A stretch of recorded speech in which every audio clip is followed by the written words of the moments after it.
Now, Sports Talk with Broads. Here's Hunter Brody.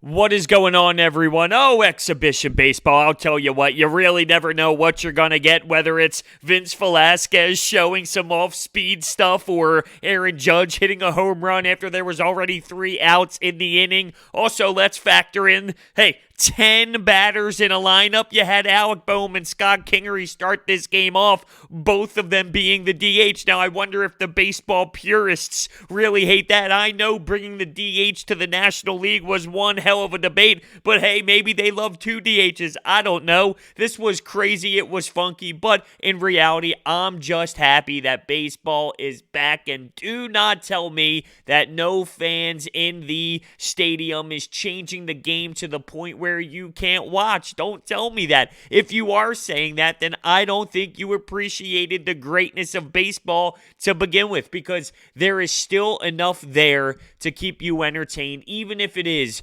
just an exhibition game. And I can't wait to see what it's actually going to feel like when the games truly matter, because based off the way I'm feeling now to sit down and watch a baseball game, I'm this pumped up about it, and I know it doesn't mean a damn thing. So I can't wait for opening day. And oh, by the way, Aaron Nola has been named your starter for opening day, and that is now 3 seasons in a row. The last person to do that for this organization was Roy Halladay. Now you can look at that and say, well, is Aaron Nola really an ace, or is that just happening because that's who they have? And I look at Aaron Nola and I go, he is a phenomenal player. He's your upper echelon number 2, but there are plenty of better aces out there. He is someone who intrigues you, and you know if they play to their best of their ability, players are going to struggle hitting the baseball, no doubt about it. I'm pumped for Aaron Nola. I can't wait to continue to watch the kid grow, no doubt about it. But you do question, look, is he a true number 1 ace? And that is something that I don't think will ever go away until he either proves he's on the DeGrom level, the Cy Young level like he was 2 years ago consistently, or if somebody else ever steps up or the Phillies get an acquisition down the road that oversteps Aaron Nola. But I digress. There's no reason to really get into that type of debate today. Aaron Nola being named the starter is a good thing for him, and I can't wait for that Friday game against the Miami Marlins. I can't wait to see it happen. Before we talk about this game, Vince Velasquez, are you kidding me? Let's talk about getting sucked in once again. Why don't we? Before we do that, this episode of Sports Talk with Broads is sponsored by Orbit Energy and Power. Their solar program helps eliminate your electric bill completely. $0 electric bills. They offer flexible financing solutions such as $0 down, and they are home to your solar experts in residential and commercial projects. They provide water purification systems, backup energy services, battery storage, and more. So, visit their information. The link to their website and their phone number, both of them are in the description. All right, so you have to start with Vince Velasquez, right? Just like in yesterday's performance, the big takeaway was Zach Wheeler. And Zach Wheeler did not have his best stuff. The breaking ball, the off-speed pitches, not really there for Zach Wheeler yesterday. Well, it's the complete opposite.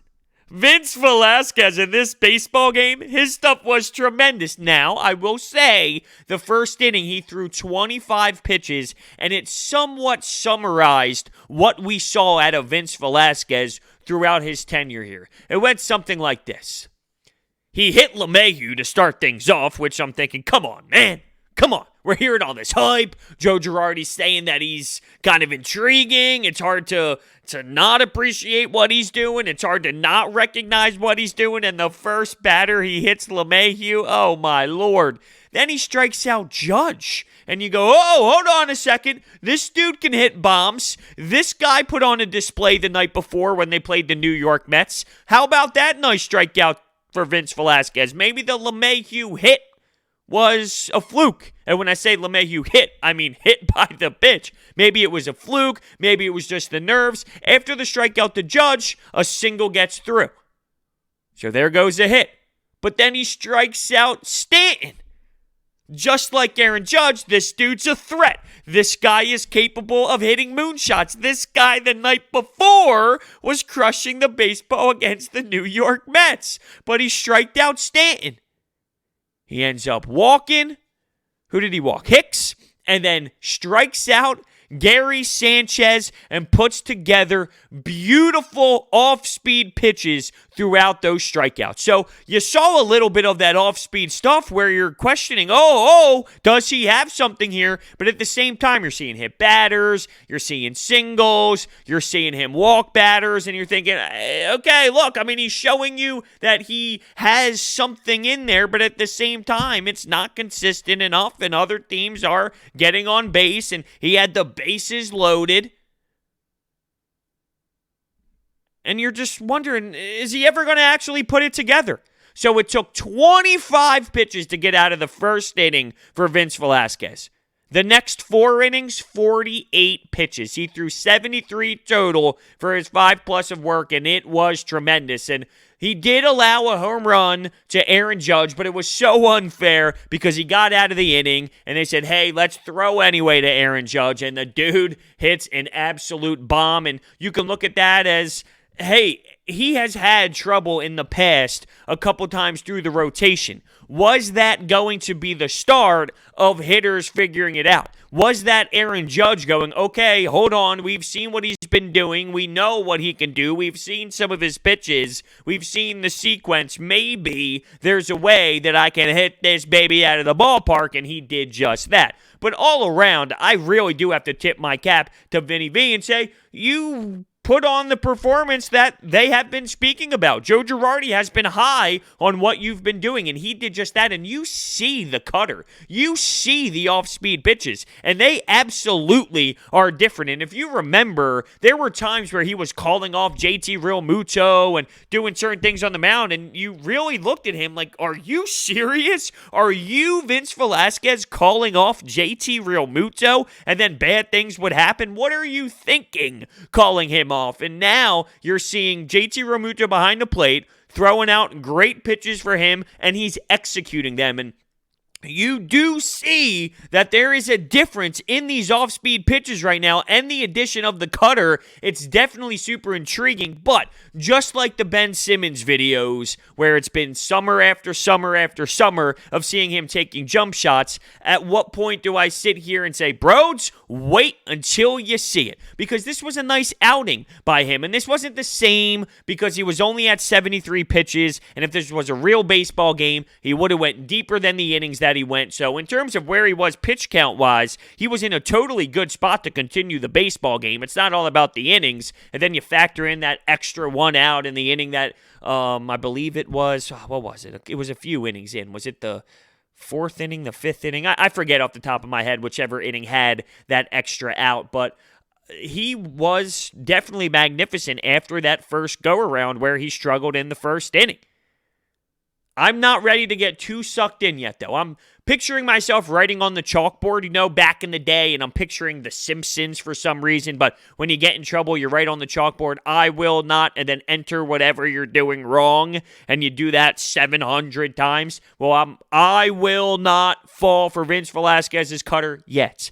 I will not fall for Vince Velasquez's cutter yet. And I keep putting yet because if he does do it, then okay. But I don't know if I'm ready to get all ready for it after one performance. It's nice. It's better than the alternative of not seeing it, right? I mean, if he had a bad outing, well, that's extremely disappointing. I prefer having this over having something bad, but I'm not ready to just go out on a limb and say, Vince Velasquez, welcome to the starting rotation. I'm thrilled to have you, and I feel like you're going to be able to execute next weekend in Zach Wheeler's spot if Zach Wheeler isn't able to pitch because his wife is expected to have their baby, right? So I'm not ready to go there yet, but I'm not going to lie. You continue to watch these breakdowns of his arm speed and the way he's delivering the pitch and the execution of these off-speed pitches. But I do question if he continues to go through lineups more and more, are they going to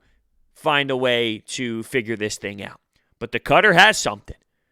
The curveball had something. The changeup has something. There was something there. There is something there. Now it's, can he put it together every time he's on the mound? Because that's been the problem with Vince Velasquez and Nick Pivetta. It's actually putting it together. It's not having it. Vinny V can throw the ball mid-90s.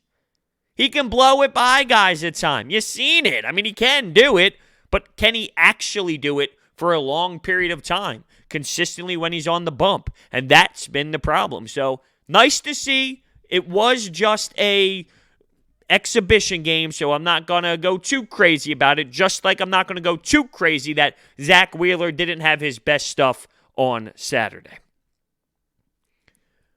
Ruben Amaro Jr., by the way, on the broadcast, I'm not feeling it. I don't think that there was a lot of personality there. I understand that getting used to a new commentator or a new color guy takes some time. You got to adjust when these broadcasts add somebody different to the team. But I don't know. Maybe he's just stale to me because I didn't really like his tenure here when he was the general manager. So he's somewhat of a hate the face. So when I hear him speak and when I see him on my TV, I'm kind of thinking, I don't really know if I'm all about this right now. Maybe he gets better. I don't know. Maybe he adds more to pre- and post-game stuff. I don't know. But Ruben Amaro Jr. on the broadcast didn't really jump off the screen to the point where I'm thinking, I need to hear more of this guy. Now, to be fair, it's not like Ben Davis moves the needle for me. He's too soft. And it's not like John Kruk moves the needle for me because I don't even think he wants to be there. Ricky Bo would be phenomenal because we know how passionate he is about the games. But then you miss him on pregame and postgame show, which is super entertaining as well. I'm not a big fan of Ruben Amaro Jr. when it comes to the broadcasting side, and realistically, not from the upper management side either. It is what it is at this point. Am I really going to start nitpicking the broadcast, or should I just be excited to watch baseball again? And I think it's the second option right there, being excited that baseball is on the diamond as we speak. And actually, on the TV right here in front of me, I have on MLB Network, so I got the Padres playing the Angels, Albert Pujols, and he is grounding out to the shortstop and can barely run to first base. I mean, it's baseball 24/7 at the moment, and I have a secondary TV that has MLS soccer with the Union as well. I'm just sportsman. So, some other things to note in this baseball game. Garcia, who was starting for the Yankees, he struggled big time. I mean, big time. And I thought the Phillies could have scored more runs early. So, to start the game off, Garcia was on the mound for a long damn time because he could barely get out of the first inning. After getting out the two first batters, it went with a DD double and then a JT double, and that was able to score the first run. Adam Hazley had bases loaded with 2 outs, and I thought he had a couple pitches that he could totally put into play and put good swings on them, and it didn't seem like he was able to execute, and ultimately he ended up grounding out to first base, and the Phillies did not score any runs. Now, in this particular baseball game, that doesn't really mean too much. I'm not throwing the remote through the TV because Adam Hazley grounded out with bases loaded and 2 outs in the exhibition game, but I'm just thinking in the back of my mind, he's battling with Roman Quinn right now for a spot in the lineup, right? He's competing. The Phillies drafted him 8th overall to compete for that spot, and he has an opportunity to beat Roman Quinn. Now, Roman Quinn's speed is unbelievable, and I feel like he has an edge right now, but Adam Hazley is definitely fighting for it, and he feels that pressure, and there's an opportunity, and I just look at the pitches that were thrown by Garcia, and I thought that there was an opportunity for him to actually drive the ball in the field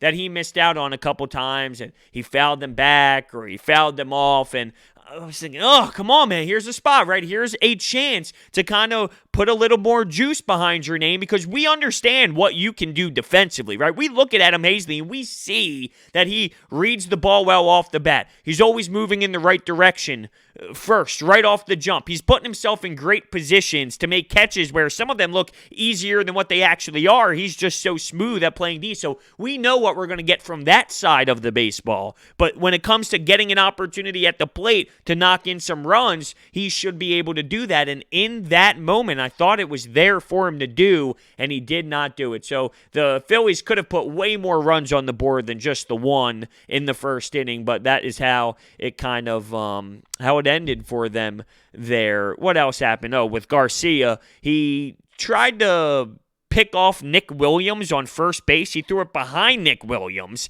and Williams went all the way to third base. Roman Quinn ends up knocking him in for the 2-0 lead. And then when he tried to pick off Roman Quinn, he drills him in the back of the numbers. And of course, the first thing you think about when Roman Quinn gets hit with any sort of ball is, here he goes. He's going to get injured. He's going to be hurt. Thankfully, he was okay. But after that, Garcia rocks Gene Segura with the pitch right in the hands, and Gene Segura left the game. Now, the last update I saw on Twitter after the game was that the New York Yankees didn't have a machine for him to get x-rays, but he seemed like he was going to be okay, and it wasn't as serious as it could have been. That was the last update I saw, so maybe we get some updates moving forward tomorrow, and maybe he gets the x-rays. But, I mean, when you get drilled with a 90-plus mile per hour pitch right into your hands, it's definitely going to hurt, and that's scary. I kind of talked about it yesterday when I saw the right fielder for the Orioles go back into the dugout after making a catch and seeing his wrist fold a funky way. It would be a shame to lose your season after everything that happened on an exhibition game where something happens and you get injured. But you can't be afraid in these moments, right? You got to get the most of these opportunities. You got to find a way to get live pitching consistently, and this is an opportunity to do it. It's different than playing your own team. Live pitching against your own team is not the same as playing somebody else in another uniform. It's just not. In theory, you would think, hey, if somebody's pitching you the baseball, it shouldn't really matter, right? If Aaron Nola, Nick Pivetta, Vince Velasquez, Jake Arrieta, Zach Wheeler, any of your starting pitchers are pitching to you in some sort of live action, it should be the same, right? In theory, it should, but in reality, whether it's the psyche part of it or not, it's not the same thing. It's just not.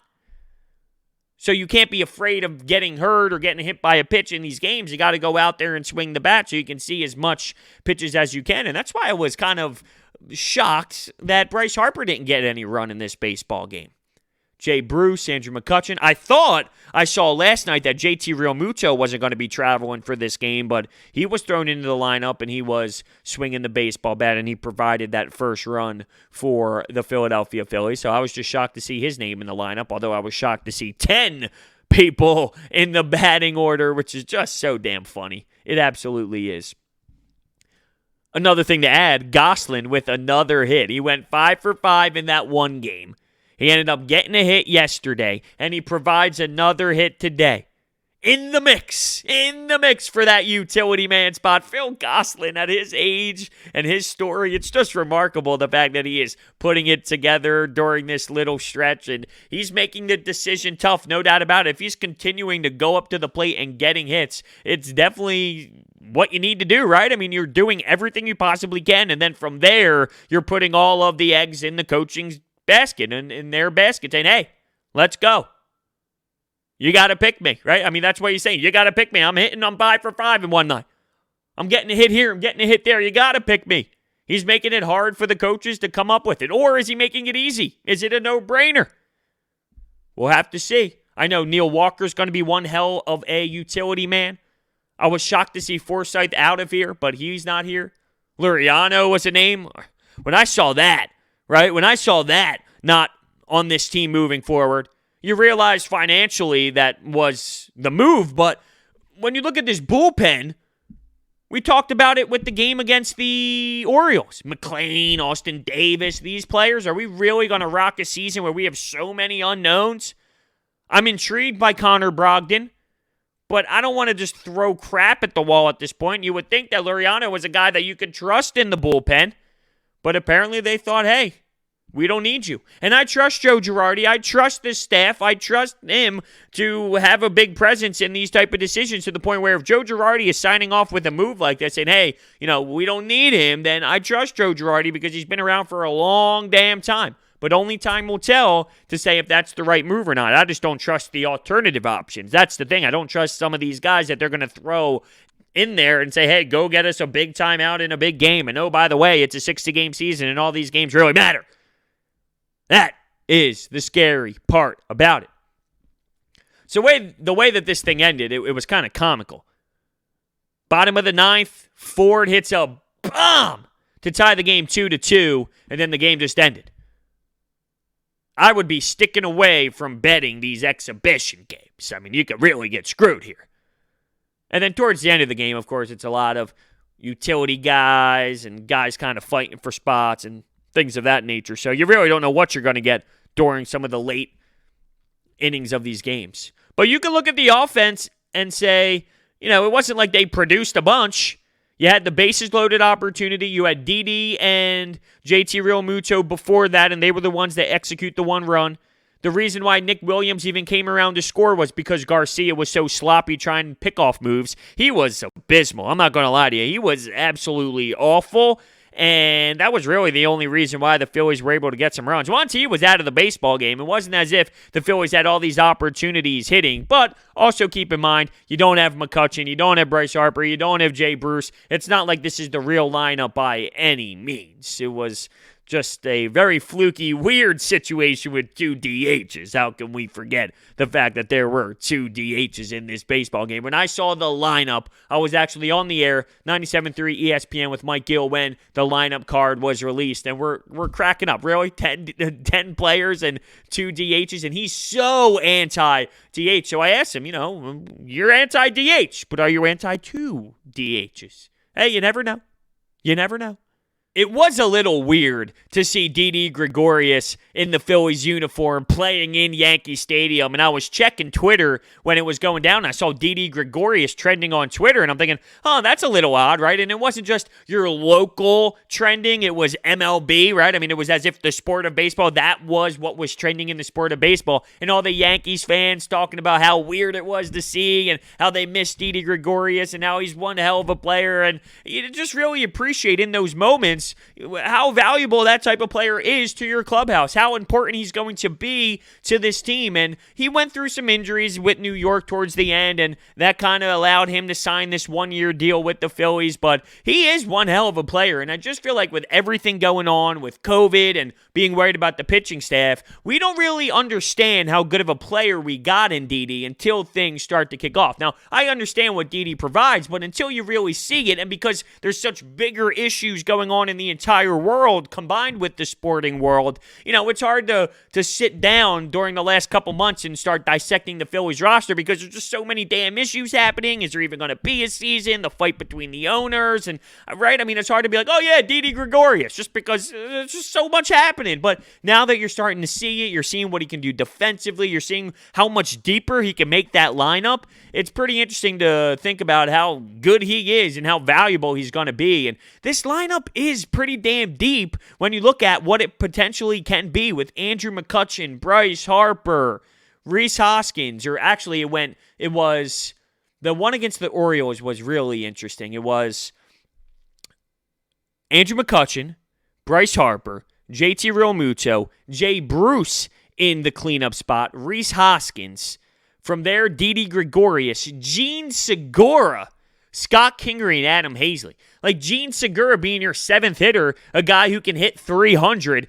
Yeah, I mean, it's not some guy who hits for power by any means, but you got a guy who hits 300, essentially, hitting 7th. That's pretty damn deep, and it's just something that I keep my eye on as if they can stay healthy and if they can play to their capabilities, that it can be a scary thing. The problem is last year, once you saw Andrew McCutchen fall, then everything else just went boom, and it hit a bomb, and nobody else can really find their role in that leadoff spot. And you got to hope that these guys can stay healthy and perform in this 60-game stretch. But if they do, you're telling me that first 7 that I just spit out is not impressive?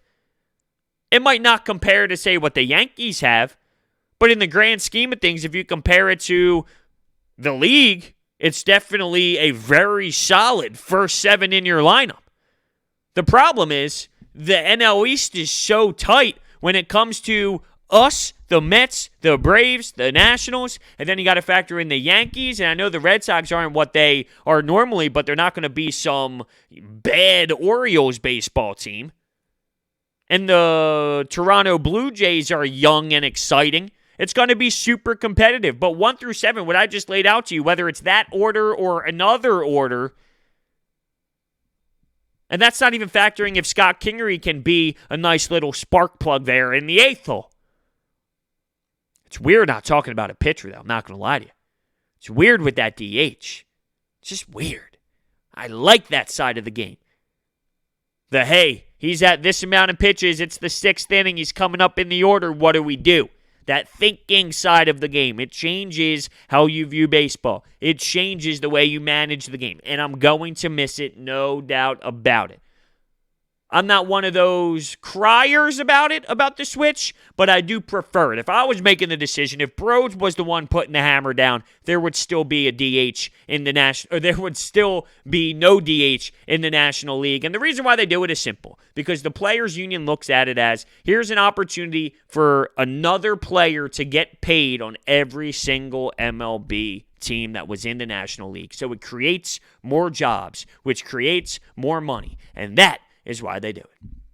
So anyway, I digress. There's still some things coming up this week, inter-squad games. There's a simulated game as well, I believe. So still some things to tune up when it comes to getting ready for that first game, that opening day with Aaron Nola, and I can't wait for it. So there you go. There's your 2-2 baseball game against the New York Yankees. I can't wait to hear your thoughts down below in the comments section if you're listening to this on YouTube. And if you are listening to this on any podcasting platform, which you can search Sports Talk with Broads on those platforms to find it, you can use the review system as a comment section, and I enjoy reading those as well. Remember that this episode of Sports Talk with Broads is sponsored by Orbit Energy and Power. With over 20-plus years of experience in the industry, Orbit is home to your solar experts in both residential and solar projects. Their program helps eliminate your electric bill completely. Don't forget about their tree removals, water purification systems, backup energy services, battery storage, and more. Visit them online. Their information is all